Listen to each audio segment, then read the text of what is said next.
this up. Great Big C XX 20XX. Yeah, Roman numerals 20. 20XX seems a bit better. It has a better ring to it. Yeah, I like it. Sounds risque. GBS XX. I mean, yeah, get this one because when we're 30 years old, you're not going to want to buy the triple X one. It's going to be. You're going to want to pass on that one. I'm telling you right now. There's so much stuff in here. I thought maybe we could hold some of it up. This is some of the stuff that's in the larger box set. So we have. Give you the calendar, Bob. It's at 100 pages, I think. Yes, it's a full it's the history of Great Big City and photos. Basically, there's a timeline and a bunch of cool photos that people might not have seen. Some stuff in the albums, backstage kind of gear, you know. And it's a real cool souvenir. And you know, look at that hair right there. Come on, it's good stuff. Check that out. So how did this all come together? Where did all this stuff come from? I see like passes from old shows. When we put together the idea was that we would give fans a big box of, you know, a big sort of Christmas box full of Great Big C stuff. And we had a ton of music, we had a DVD, we knew we wanted to do a book and a calendar, which is essentially a timeline of Great Big C history.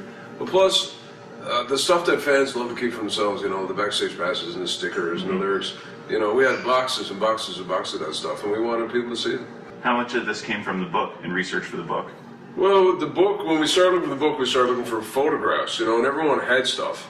Most of it wasn't very good, you know, just sort of snapshots of things people had handed to us. When everyone pulled it, and then we started asking around, you know, guys who've been in the crew or whatever, stuff just came out of the woodwork, and to the point where by the end of it, we had too much, and we had to start leaving stuff out. And what about the songs? Curation of these songs. So there's 3 discs. You got folk songs on one, pop songs on another, and then Rogue Waves, a bunch of Hits and misses. hits and misses, Yeah. and a French song.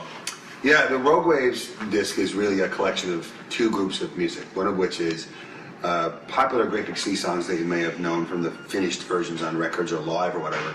On the Rogue Waves, you might hear, for example, the original demo of Ordinary Day, for example, or like a song on someone's little, you know, recorder around the coffee table in a dressing room where we wrote the song that day, or a live version of it from some radio show or something like that. There's that kind of thing. And then there's also a group of music on the Rogue Waves that are songs that we worked really hard on, and we, you know, even produced them to the, you know, to the last moment, but didn't make it to Great Big C Records. And in almost every case, thank God, they didn't make it to Great Big C Records, because they're, you know, in some cases, awful, you know, and There was a lot of music that people kind of had heard about, you know, didn't they do this song? I've never heard anyone play that live or whatever. So it was also a chance to kind of put some of that out there and say, here it is, there's no secrets anymore. Is that what the new songs are too? Each of those songs kind of speaks to an era of the band. You know, The Bottom Open the Door really speaks to the early kind of pop cover era of the band, when we were just trying to fill 3 hours a night, you know, and playing everything we 3 could. hours a night?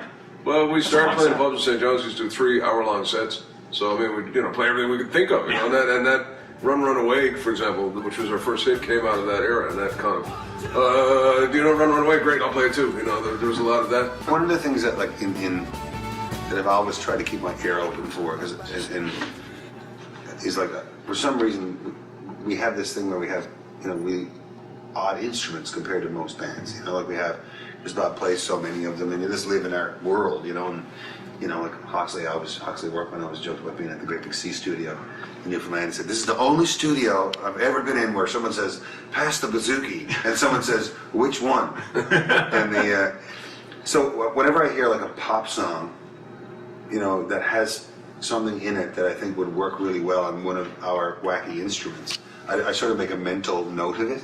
And like, for example, Run Run Away, I always thought that you know, that riff of da da da da da da da da, it sounds like the tin whistle to me. It always has, but it was played on electric guitar, you know. And like, and even with the Townsend song, I always thought that you know, da da da da da da da da, sounds like a horn thing. He plays on the keyboards on his record, but it always to me, it reminds me of Bob's accordion.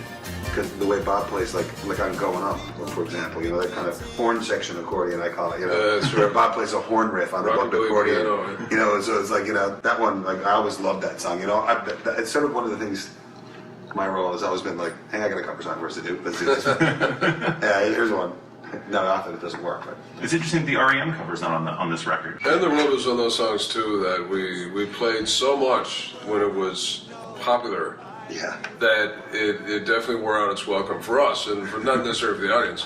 And then we just forgot about it. You know, it wasn't like, okay, we're never going to play this again, this sucks. more so than it got Some other cover replaced it. something replaced it in the set list, and it just never came back to the top again. And one of the things we hope to do when we tour this record over the next year is really dig into that catalog and bring back some of those unloved children and put them out on the front of the stage again. Yeah, we're doing a 2-set show, so it gives us a bit more time to do a few songs that we haven't done in a while. But like we were going through like some of the songs that are on here that are obviously like some of our favorites from different times and fan favorites, but we haven't played in a long time. Like a song like "Going Up," for example. I don't think we played that song regularly or at all in a decade. I haven't played it in a long time. Maybe For whatever reason, just because, well, it's the accordion one that's in G, then we have this other one or two others, and it just, that slot in the set list gets occupied by another thing for a while. But I was like, let's play Going Up and What a Yak, and some of those songs that are on the earlier records. There's a lot of people that have been coming to see us for a long time that probably never heard us play those songs, even though we played them thousands of times, early on, because we only had one record. We had to play everything. Played all 12 of them. Yeah. I mean, that's over a career like ours. Like, we didn't really become popular in America until the early 2000s, and by which one time a huge era of the band, for Canadian fans, the Up and the Play records, never made any impression down there at all. So, the bulk of our career in America was records like "See No Cares" and "Something Beautiful" Really? and "Fortune's Favor," That's and that material dominates shows down there. There's no Newfoundland shows on this tour. Well, there's a few things like these 2 legs that we've announced already are sort of the first ones, but then there's a whole bunch of summer stuff that we're not releasing yet, which will include Toronto, which is not on the list. Not on the Ottawa is not on the list. Quebec City's not on the list, I don't think. St. John's, there's nothing in Europe. There's a ton of America that's not there. Yeah. Just because there's another 4 legs yet to be announced. So Wow. You guys will be on the road for a while. Yeah, we know we're doing up until well into 2014. What I love about a box set and interviewing a band with a box set is I get to ask you about songs that I wouldn't usually be able to ask about because we're always promoting a new record. Yeah. So I thought there were some cool stories like Consequence Free. Is Austin Powers inspired? Yeah, that's where the original lyric came from. I remember there's some line in that movie where he says, as long as people are still having unprotected sex in a consequence-free environment, we'll be fine. So because he becomes unfrozen or something. I can't remember what it's. No, I know what you're talking about. Yeah. That's one of the lines. I was like, a consequence-free environment. I said, ding, that'd be awesome for a song. So that's where that came from. Man. A lot of songs that me and Sean wrote over the years were kind of like songs that Sean had. That it was like, can you have a go at this for a while, and a week later I give it back, and or vice versa, whatever. But that's honestly one of the ones that we literally sat next to each other and laughed and kept passing lyrics back and forth. You brought When I'm Up to the band. Yeah. It's not one of your own songs. No, So where did you get well, that our version, Best song we ever wrote. is so much more well known than the original too. from? Yeah. And it's a funny way that one came to me. I had a friend in England who would send mixtapes over, as people did then, in the pre-internet era. And he sent me this tape, and just fart in the car, and he had a very eclectic taste, so it'd be everything under the sun. And very little of which I liked, but not again to be a gem. And I put it in. I remember hearing that first line, and the fiddle riff, and nobody had heard of the Oyster Band in Canada. They didn't tour at that stage, and they hadn't had any releases. So it wasn't like, okay, we're doing a well-known Stone song here. It just felt like it'd been written for us. Kind of really philosophically and musically, and the way John Jones sang was perfect for you. Literally, I was like, listen to this, guys. This song's amazing. Yeah, I remember you bringing it on a tape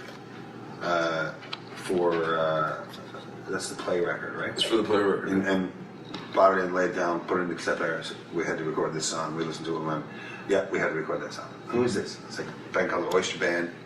And Sean's like, I forgot about them. They're listed on one of the early, as the thanks on the Spirit of the West record or something. That's all I ever heard about them. And then you go look, and I encourage you to go look into the Oyster Band catalog, because we could have done one of 10 songs. Mm-hmm. And, it just two of the most unsung songwriters in British history. I think they're fantastic. We could go through all 60 or whatever of these songs today, but we only have so much time in. So 5 quick questions, 1 word answers. Okay. Road or studio? Oh, Road. Lennon or McCartney? Ringo. George. That was good. That's the first. When you hear a song, what usually hits you first? Lyrics, melody, or rhythm? Lyrics. Melody. Song you've written you're most proud of? Ordinary Day. The Recruiting Sergeant. And in 1 word, Great Big Sea. Awesome. Laughter. That's awesome.